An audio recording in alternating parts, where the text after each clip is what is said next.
Welcome, everyone. I think folks are joining on to the webinar now. It is great to see you virtually and to be part of your lives for this afternoon.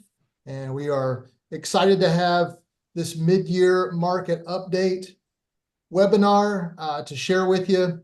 My name's Greg Patterson, and I am joined with my teammates, J.A., Tara, Jen, and Jacob. And we are all with Atlantic Wealth Management in beautiful downtown Morehead City. This is our third market and economic update of the year, and we were just talking with the team here. It was April 27th that we were last with you, if you tune into these regularly. So each quarter, we strive to bring you the latest on markets and the economy. We also enjoy sharing our thoughts about where we are headed. And we do this because we hope these are valuable for you and your loved ones. And we also value any feedback that you have, whether that's in the form of questions or things that you want to see on these webinars. So you can always drop us an email to update us on that or call the office. We always appreciate your questions and your feedback. And lastly, if you're keeping a calendar, our next regularly scheduled webinar is set up for Monday, October 26th at 4 p.m., and that will be going into the fourth quarter. We invite you to forward the invitation to your friends and family that you think might benefit from these updates. And of course, as always, when we get the compliance team approval of these, we will put them on our website, and that will be for your benefit. You can view those as much as you like, or even share the link with friends or family. You may know of others who could benefit from the work that we do, and if so, this would be a great way to forward that to them. So with that, let's get started because we have a lot to cover this afternoon and just a short little time to get it done. So today, we're going to go over the 2026 year-to-date market performance. And so Tara will share that with you both on the broad markets as well as the overall indexes. We have an economic outlook looking into the front windshield as well as where we are year to date. Also, we're going to go over policy and geopolitical updates, talk about the price of oil and things affecting that. We're going to talk to you about the Fed and interest rates, as well as Trump accounts and initial public offerings or IPOs. We have some educational content for you there. And then we always wrap this up with action items that you should take considering our advice and the conclusions from today's webinar. That's a mouthful. So with that, let's go ahead and get started. Tara, Yes, can you bring us up to speed on the markets year to date? of course. So what we're going to start with is I'll call it the scoreboard. And this is good news. There's quite a bit of good news to share here. This chart that you're seeing in front of you is running through July 23rd. And you can see the S&P 500 is up 9.6 year to date. This is solid, healthy progress in a little over half a year. But one thing I want to point out here, and we're very encouraged by, is the sectors that are listed down below. You can see that 10 of the 11 sectors on this chart are positive, and that matters. Let me explain why. I won't steal JA's thunder. He's going to talk a little bit more about this. But for the last 3 years, the market was carried by a very small group of large technology companies, and it worked. But when a market depends on just a handful of names, it makes for a narrow foundation. And so what we're looking at here is that foundation is getting wider, which is encouraging to us. A few other sectors, energy is leading at 30.1% year to date. You have industrials up 16.4, technology here at 15.3, materials 10.7, and then consumer staples at 10.4. I want you to notice something else that's also good news. Technology is up 15.3%. It's very strong by historical standard, but like I was referring to before, we're seeing that broadening of the market. On those lighter bars, I'm just going to show what occurred last week. This gives you the most current data that's shown here. And this is just a useful real-time read of where capital is moving. In 5 trading days, what do you see? You see energy is up 5%, real estate is up 2.3, consumer staples 1.4, and financials up 1%. What we see here is that capital is actively rotating between these different sectors. So we got energy, real assets, dividend paying, defensive stocks. And that's the kind of rotation that we like to see accompanying a broadening market. And it's a favorable environment to be in a well-diversified portfolio. Okay, there we go. And then we want to look at index returns. I think the most encouraging observation when I was researching and looking up information is that every index here is positive year to date. Everyone is up double digits over the past year, and everyone has returned better than 56% cumulatively over 3 years. Just think about that. 8 indexes, large cap, small cap, growth, value, developed, international, and emerging markets, all of them positive on the year, all of them positive double digits over 12 months. And again, I'm going to speak on that broadening of the market as a healthy market. And it means that diversified investors have been rewarded in a lot of different places at once. So one pair I just want to bring up on this table is the Russell 1000 growth, up 1.5% year to date. And we also see the Russell 1000 value up 18.86%. And the reason I bring this up is these two indexes are drawn from the same 1,000 companies, just sorted differently based on value and growth characteristics. And that sorting has been worth 17.6% this year. That's what diversification is designed to do. When we have clients who are holding on both sides, growth and value, that's a structure that works. When you look on the right-hand column, it actually completes the picture beautifully. Over 3 years, so we see that 3-year cumulative, growth is up 72.1%. The NASDAQ is up 82.9%. This is the best number on this table, and value is up 65.6%. Growth has carried us for the last 3 years, but value is carrying us this year and has contributed meaningfully. When there's not a conflict in the portfolio, it's working exactly as it is intended to be. One more thing, small caps, Russell 2000, that's been the strongest year-to-date number across the board. And then, of course, international is contributing meaningfully, meaning developed markets as well as emerging markets.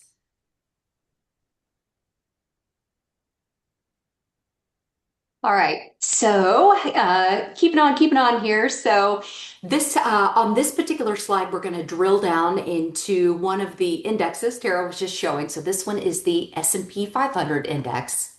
And often we'll find that to help make sense and put into proper context what's going on in the markets currently, it's always good to take a look back. And so this slide puts today's market, the S&P 500 index in particular, going back to 1930, it helps put it into a historical perspective. So we've seen lots of highs, and it's natural for some investors to get a little nervous when the market reaches new highs. But history, if we go back and look, it actually shows us that new highs are a normal part of long-term investing, and we've come to expect those over the years. What we see here is that if you look across the different market cycles shown, you'll see that bull markets have often lasted for multiple years, and they've produced significant long-term gains, even though they've been interrupted by bear markets along the way. And you can see those there, each one of those dips. One statistic I think is especially interesting is at the bottom of the slide. So you can see that historically, during the 12 months following an all-time high, the market has been positive about 71% of the time, with an average return of 8.6%. You will hear us say all the time that past performance is obviously no guarantee of future results, but this helps remind us that reaching new highs isn't necessarily a signal that we should head for the sidelines or take some kind of dramatic action like that. Staying invested has historically been the best long-term strategy. Then moving on to the next slide. So one of the biggest stories in the market this year has been the strong performance, just like Tara was saying, of value stocks. So if you look here on the left at the year-to-date numbers, you'll notice that value has outperformed growth across large, mid, and small cap companies. But we'll always say it's important to keep this in perspective. When we zoom out the last 10 years, so up in the box in the top right, growth stocks have still have the strongest long-term returns, particularly among large cap companies. So what that tells us is that over time, we're going to see leadership in the market change, might bounce back to growth next year, as an example. But the takeaway here is that no one investment style stays on top forever. Markets are going to rotate between value and growth and between large, small, mid-cap companies. And that's one of the reasons why you'll always hear us say over and over that diversification is so very important. It truly is. And rather than trying to guess which style will outperform next, we want you to have a well-diversified portfolio, which is going to allow you to participate regardless of which area of the market is leading in any particular year. It's a good reminder.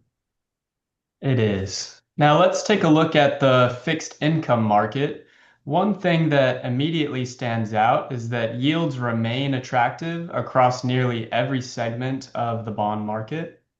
Investment grade bonds, as you can see, are yielding around 5%, while high yield bonds are closer to 7.5%.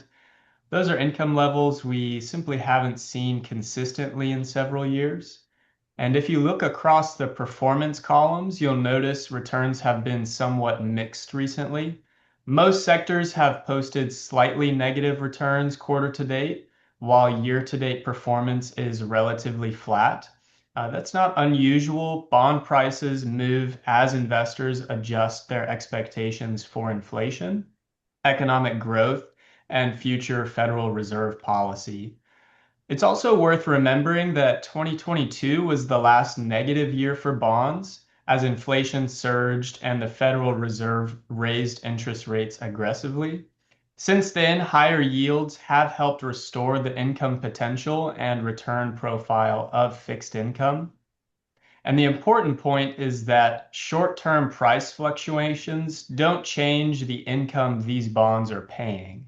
In fact, periods of volatility can create opportunities because new investments can be made at today's higher yields. And looking over the past year, every major fixed income sector has produced positive returns. High yield bonds have led the way, while investment grade corporates, municipal bonds, and the broad US aggregate index have also delivered solid gains.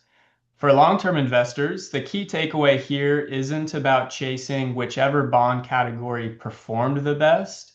It's that fixed income is fulfilling its traditional role in a portfolio, providing dependable income, helping reduce overall volatility, and offering diversification alongside stocks. After many years of historically low interest rates, bonds have become an attractive component of a balanced investment strategy once again. And while bonds have regained their role as a source of income and stability, we're also seeing some important shifts on the equity side of the market. To walk us through what's changing beneath the surface, I'll turn it over to JA to discuss market broadening. Very good, Jacob.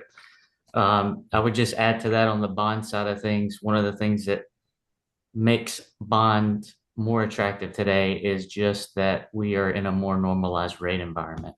So if we go back to 2022, um, we had basically we were operating from a very low interest rate environment. Some would say abnormally low, and then we had a rise in inflation and rate and rise in inflation and interest rates all at the same time. Um, but as we look at stocks today, and Jacob mentioned, and Tara also alluded to this, a couple of trends that we have seen this year that really have driven our portfolio management. The first is in this chart up at the top left, labeled as the only constant is change. And if we look back over the last 4 quarters, we can see here that there has been a rotation in the top performing sectors, which is something I would say we see more often than not as we look over time. And it is a reason why we want to rebalance periodically back to our targets and also stay on top of how sector performance is tracking along. The other thing I wanted to speak on was just related to market broadening. And there's a couple charts here really to communicate the same thing. And that is, as Tara mentioned, if we go back a couple years ago, 18 months ago, even the Mag 7, so Google, Nvidia, Apple, Amazon, Tesla, Facebook, Microsoft, those largest 7 companies were really driving the earnings growth and the market performance. And we can take a snapshot today and see that that has flipped in this chart at the top right. You can see this big bar at the far right is all the performance combined of the other 493 companies in the S&P 500 versus those 7 companies I mentioned broken out separately. And this is just the first half of the year for 2026. So you can see most of the performance has not been in those top 7 companies, but in the remaining 493 companies, which we see as a positive trend. This chart at the bottom also shares that same information year to date. The black line is the Mag 7 performance. Gray line is the remaining 493 companies in the S&P 500. 14.4% for those 493 companies and 2.35% for the Mag 7. So we do see this as a positive trend, as Tara mentioned, this broadening of the market where we've seen small cap, mid-size companies with the double-digit earnings growth as opposed to just those largest companies. And then as far as our overall economic outlook, I'm not going to go into detail data point by data point, but when we look overall at employment and housing, consumer spending, retail sales, durable goods, income, manufacturing, which has been a high point over the last 6 months. We've had a very positive trend in manufacturing. And then couple that with the corporate earnings that we've seen, the current reporting of earnings, as well as those earnings projections that have continued to trend higher with earnings revisions upwards. We really feel like the snapshot of the economy today is that we are continuing on a growth path. That doesn't guarantee how things look 6 months from now or 12 months from now or 5 years from now. But it does seem like that we have more tailwinds pushing things along in a positive direction than headwinds. And when we look at GDP, which is overall economic growth, gross domestic product, we can look back and see a positive first quarter. 2.1% was the final number reported. And we will later this week on Thursday get the first estimate of the second quarter annualized GDP number. The expected range is between 1.6% to 2.8%. So we would say in that 2 to 3% range is a very healthy rate of growth. And so we'll be on the lookout for that as it comes out later this week and continue monitoring. Every week there's more economic data that comes out so that are things that we stay on top of, that we meet regularly about, and that guide and drive our decisions with portfolio management. Thanks, Jay. Two of the economic data points that we look at of many is oil prices and the Federal Reserve. Jacob's going to take the Fed funds rate. Their meeting is this week to release the data. He's going to talk to you about that. I'm going to share oil prices. In this picture before you, you can see the price beginning on 2021. This is the summer of 21, so 5 years ago, what that's done. And this is a barrel of Brent crude oil. And follow that all the way out to the right where we are today. You can see the spike, which happened really this spring, late spring, after the February 28th strikes into Iran. And so you can see that those have fallen off. Last week was prices were up, and they opened today down. So Brent and West Texas Intermediate, two of the ways we track that, they're down between 7 and 8% at open today, in the $80 range per barrel. And we've talked to clients of ours this year about the price of oil. It's come up in numerous conversations, because if it's over $100 a barrel for a continued period of time, we see markets become volatile and sell off. That certainly happened over the last couple of weeks.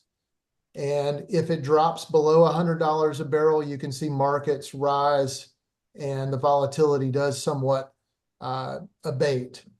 And again, the big driver here is the conflict in Iran. This was temporarily suspended this weekend. And so we're seeing those prices reflect that.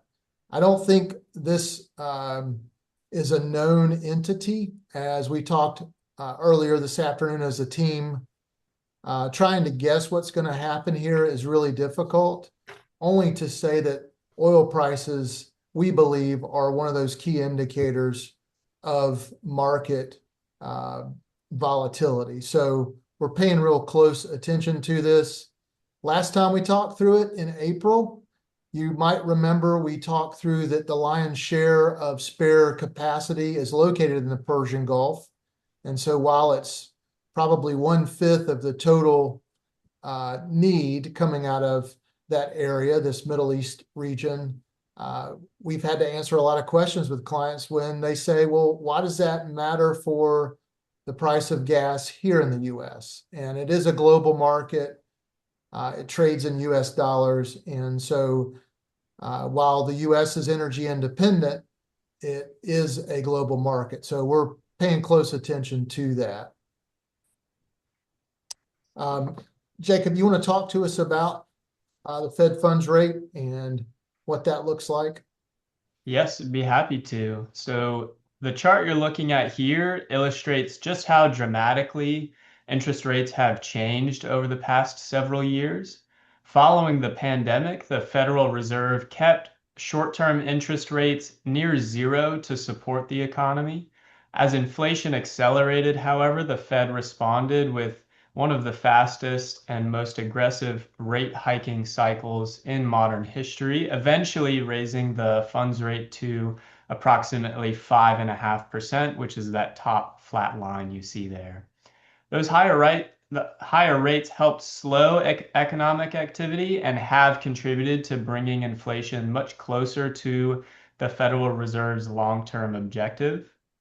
Since then, we've seen the Fed begin to gradually reduce rates, with today's target range sitting around 3.75%. Now, the dotted portion of the chart represents where financial markets currently expect rates to move in the future. It's important to remember that this isn't a prediction from the Federal Reserve.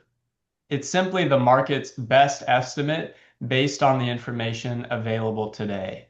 And those expectations will continue to evolve as new economic data is released.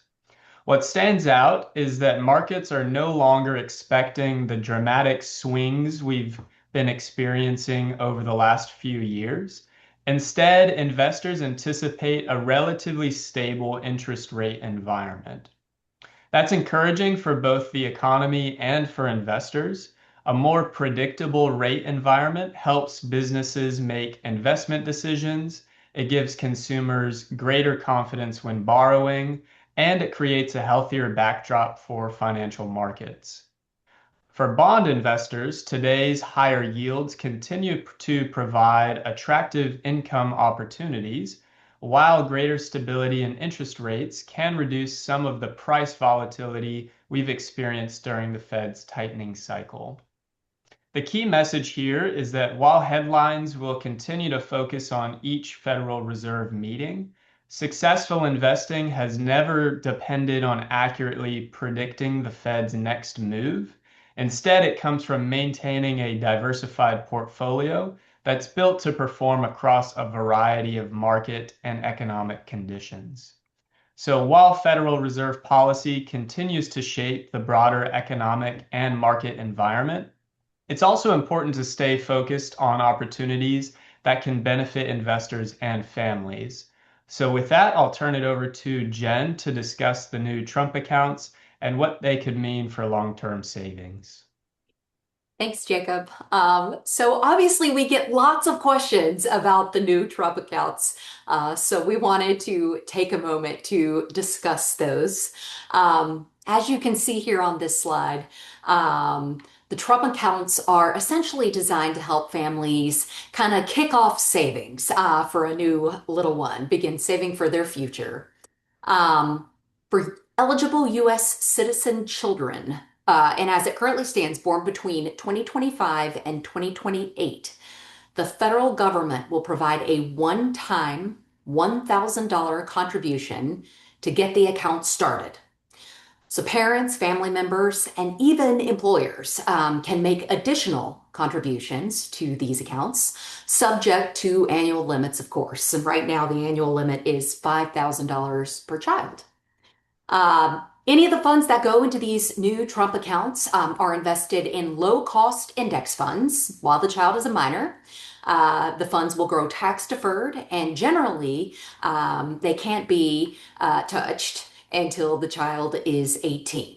At that point, the account would become a traditional IRA that would be owned by the child. So while they're under the age of 18, obviously it's owned by the parent. The key thing to understand about these is that they aren't meant to replace something like a 529 college plan. So when a lot of you come in, if we're talking about saving for your children as far as for their educations or maybe for other goals, we'll discuss things like 529 plans or just separate taxable accounts where we're going to suck funds away for things like helping them with a new vehicle when the time comes and things along those lines. This isn't meant to replace those, but this is another savings tool that can help young people build long-term wealth while giving families another way to invest in the future. So these can be opened by going to trumpaccounts.gov. And if anybody would like to discuss these further or want to talk through them, feel free to give our office a call, and we are happy to do that. Yeah, next up, I want to talk about IPOs. So Jim mentioned that we get a lot of questions in regards to Trump accounts. Same thing for IPOs, and this has been a very exciting year. Before we get into some specifics about what's happened this year and some expectation, I want to make sure we're all working with the same vocabulary and just understanding the mechanics. So what is an IPO, an initial public offering? It's the first time that a private company sells shares to the public, and it's going to be listed on an exchange. You can see here something like New York Stock Exchange or the NASDAQ. Prior to going public or that initial public offering, ownership is just limited to employees, founders, and private investors. After IPO, it opens up to the public, to everyone. And so the next question says, why do companies go public? Typically, it's 3 reasons, usually together, I'd say.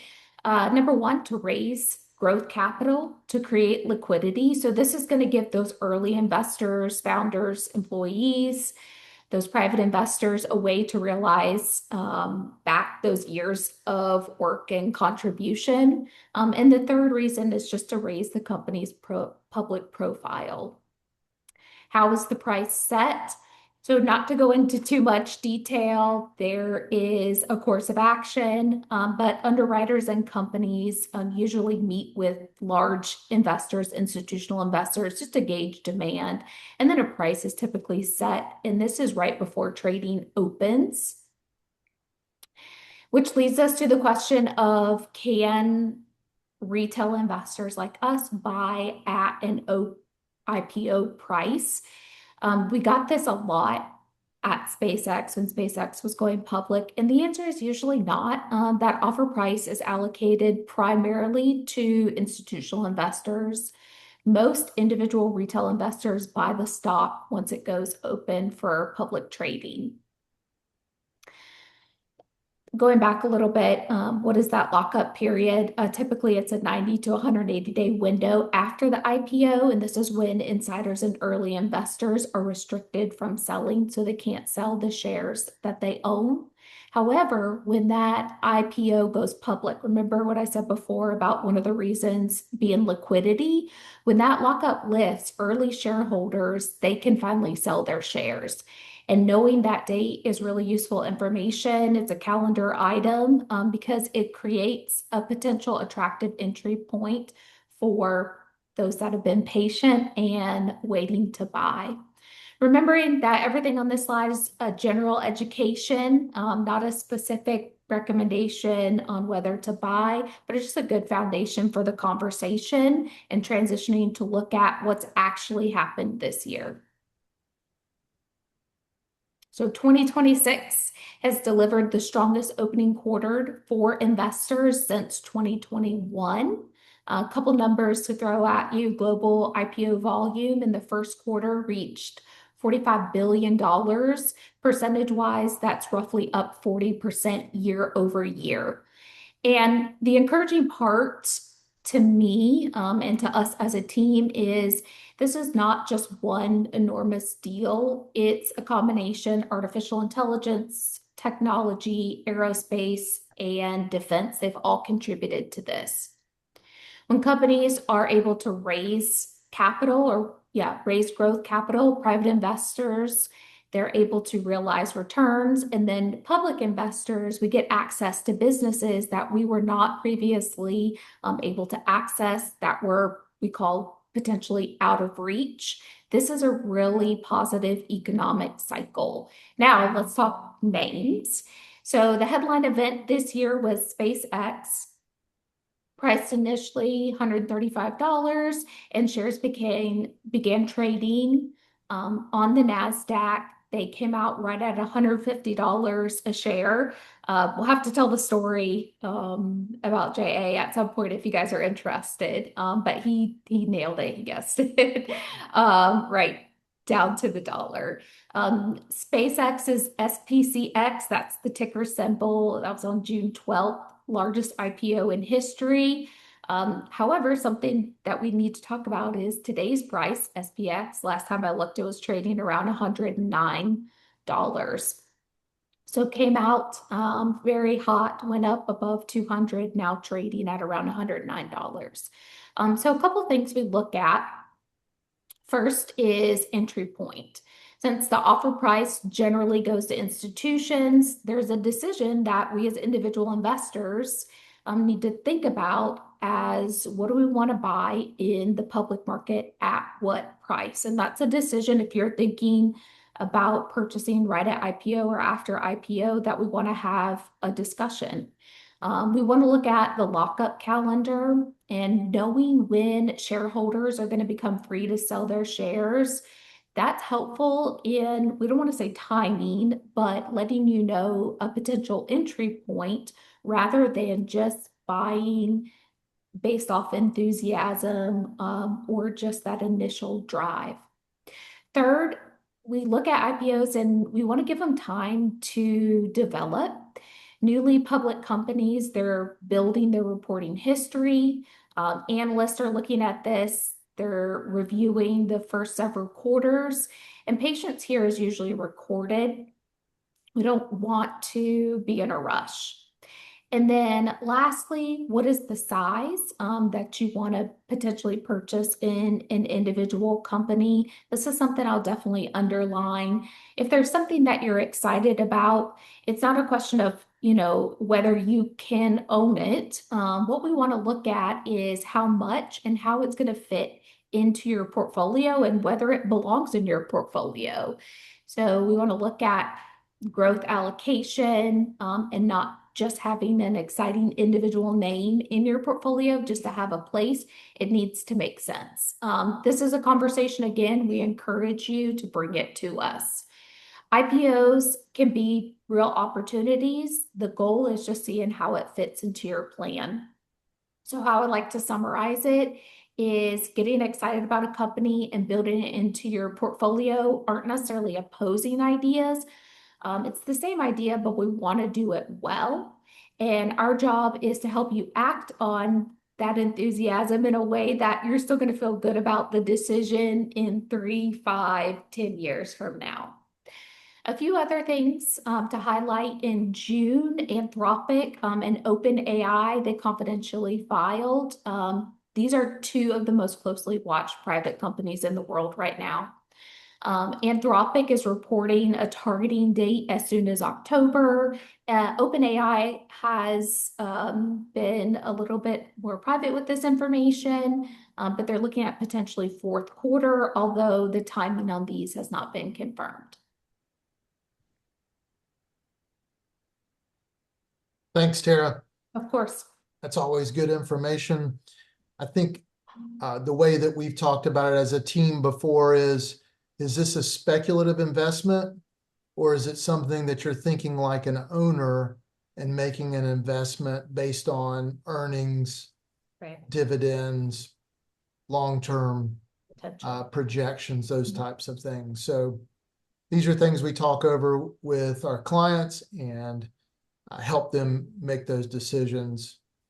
And so this leads us to, what action do we take? What do we do with all this information? There's some of this is just to update you. And I would say the large majority of the webinars that we do are to bring you up to speed on the markets, the economy, how we're thinking about things. And then we always want you to take some action away or to do some things as a result of this. First of all, review cash position. And Jacob did a good job of explaining the Federal Reserve, and that, of course, drives the interest rate that you earn on cash deposits. This isn't money in your safe at home. It's money that you have in checking, savings, money markets, and even CDs, certificates of deposit. So these types of deposit accounts, it's always good to pull out your statement or look online with your bank or credit union and see what is the interest rate that I'm earning. Today, for example, a 12-month CD is somewhere in the 1.1 or 4.1 to 4.15 range on that rate. And we back down from that. So for cash positions, generally speaking, we've seen those in the 3% range, some a little bit higher, some a little bit lower. The reason we're asking you to go and review what your interest rate is because we've noticed a lot of banks and credit unions will drop the rate. Perhaps you've gotten a rate that's fixed for 90 days, but then you go and look and it's dropped down. Unfortunately, that's the way that a lot of banks will handle that these days. So let us know if you have a cash position that you have more cash than you potentially need, and we can help you with very competitive rates on our side. We do this in review meetings with you, and you've experienced that if you've been a client for any time. It's always good just to come back to this, though, because there has been a growth in those deposit accounts that I mentioned. Number 2, consider dividends. And so as we think about investments for you, these were not just your short-term investments like cash deposits. This would be longer-term monies to help you keep pace with inflation.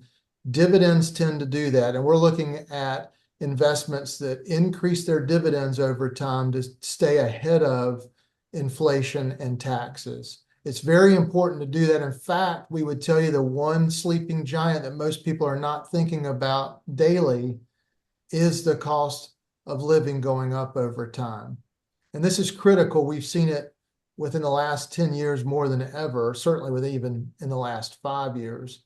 So investments that pay you income in addition to the capital gain are really important. The third thing we would tell you is prepare for volatility. We've had some really good years. Granted, there's been periods of time within those last few years that there have been pullbacks, and that's normal. It's healthy. It is part of the investment process. Again, if you've been a client for any time, you have heard us talk you through this by explaining there should be 2 negative years out of every decade, and this would be where market returns go down, both in stocks and perhaps in bonds as well. That volatility, again, is not it's not something to be feared. It is no fun. We recognize that. And that's why in review meetings, we keep coming back to you on what are your goals coming up? Is there anything that's changed in your life where you would need to generate cash for a goal within the next 1 to 2 years? And so we'll prepare for that in that way. And then lastly, maintain a long-term outlook. On investment dollars that you have in assets that reprice daily, these would be stocks and bonds, we would tell you to maintain a healthy long-term outlook. These asset prices will go down, and they generally are tied to a contraction in the U.S. economy. Sometimes it's even something that's taken place internationally, like what we've seen since February 28th. So maintaining a healthy long-term outlook is important there for that 2 years of negative results over every decade. Again, we don't get a lot of calls on this where clients are wanting to sell out because prices drop, and we're fortunate for that. We just want to remind you that that is part of a healthy investment strategy, even being diversified. So by maintaining a long-term outlook, you can keep your eyes focused on your own goals. And of course, at Atlantic Wealth Management, we do a planning first approach to be able to help you understand what is my probability of success, not just in the bad times, but also in the good times. And so we review that with you if you have a plan with us. Very good, Greg. Thank you. If you've been on one of our webinars before, you know we like to close with some biblical wisdom and truth. And this scripture for today comes from the Gospel of John in chapter 4, verses 13 and 14. Jesus has met the woman from Samaria at the well, and starting in verse 13, he said to her, "Everyone who drinks of this water will be thirsty again, but whoever drinks of the water that I will give him will never be thirsty again. The water that I will give him will become in him a spring of water welling up to eternal life." So in the throes of summer, we can all relate to being thirsty again. We can drink a gallon of water, we go back outside for 30 minutes and cut the grass, work in the yard, we're thirsty again, right? Maybe it's just being hungry again. Maybe we could have the best meal ever, and then, it's dinner time. If we had it for lunch, dinner time comes along, we're hungry again, right? It might be something like a big thing on the calendar, a trip, a vacation, big family event that we look forward to, and it happens, and then what? We look to the next thing. Or maybe it's a toy, a big expense, something that we want to buy, a boat, I don't know. Fill in the blank there. And we work towards it, we save towards it, we get it, and then what? We look towards the next thing. So really, there is only one thing that doesn't leave us looking for the next thing, because it's the ultimate thing. And there's nothing more significant than salvation through Jesus. And that is the living water that doesn't leave us thirsty again. And so we are super thankful for that here at Atlantic Wealth across the team. And it impacts how we live out our lives each and every day, how we come to work, how we serve you guys. And that leads us to just final concluding remarks. So we do want to say thank you for joining us today. If you're a client, we appreciate the opportunity to serve you. If you are someone looking potentially to be a client, then we'd welcome the opportunity to talk with you. And if anybody has questions about anything that we have mentioned today on the webinar, we're happy to set up an initial call just to talk with you about it. But also, if you have loved ones, friends, family, coworkers, neighbors who you think would benefit from having a conversation with us, we do enjoy serving folks, and that's what we're here to do. So we would ask that you let us know the best way to connect or pass our information along. Or as Greg mentioned, when the replay of the webinar comes out, forward it along. That's an easy way to just help people become aware of who we are and what we do for folks. So again, we thank you. Greg mentioned our webinar, our next final webinar of the year is coming up on October 26th, Monday, October 26th. So we hope to see you there. But in the meantime, we hope you enjoy the rest of summer and take care and God bless. See you guys. Bye. Bye-bye.